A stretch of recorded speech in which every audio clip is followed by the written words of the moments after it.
What if you boarded a train that was never meant to arrive? A journey with no end and no way off. It was supposed to be a regular night. Liam had missed the last subway home, but an old station worker pointed him toward a train at the end of the platform. No schedule, no announcements, just a single open door, waiting. He stepped inside. The train was nearly empty, just a few scattered passengers, all eerily silent. The lights flickered as the doors shut behind him with a heavy finality. What's this? What's Chiu, sir?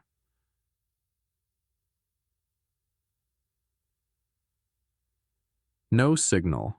The train started moving. He figured it would be a short ride, but after 20 minutes, the stations outside were nothing but blurs, their names unreadable.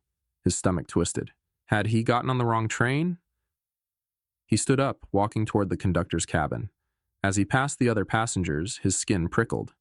They sat unnaturally still, their faces obscured by shadows. When he reached the front, the door was locked. He knocked. No answer. Then he noticed something. There was no window. He turned back to his seat, but something was wrong. The train car looked different. The ads on the walls were for places that didn't exist. The floors were grimier. The air heavier. An old man across the aisle turned his head slowly. His face was gaunt, his eyes hollow. You shouldn't be here. Liam's breath caught in his throat. He grabbed his phone again. Still, no signal.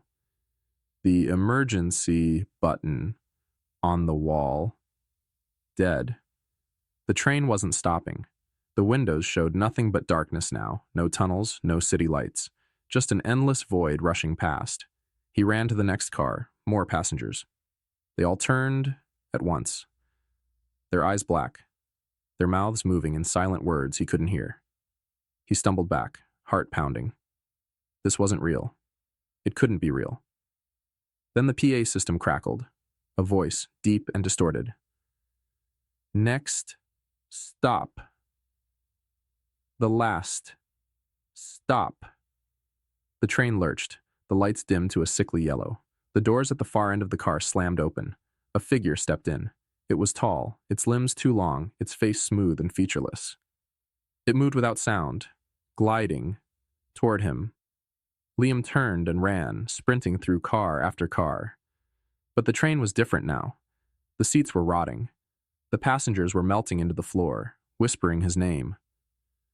The doors between the cars stretched farther apart like the train was growing, trapping him inside. His legs ached, his breath ragged. He reached another door, yanking at it desperately. The train screamed, metal grinding, the walls pulsating like they were alive. And then, the train stopped. The doors hissed open. Beyond them, a platform shrouded in thick fog. A conductor stood there, his uniform crisp but his face blurred, shifting like smoke. End of the line. Liam hesitated. Stay on the train or step into the unknown. The thing inside the train was getting closer. He had no choice. He stepped out. The doors slammed shut behind him. The train screeched forward into the mist, vanishing into the void. Liam turned. The station was empty. No signs, no exits, just a single rusted bench and an old payphone ringing. His hands trembled as he picked it up. Next train arriving soon. The line went dead. And then, in the distance, the faint sound of an approaching train.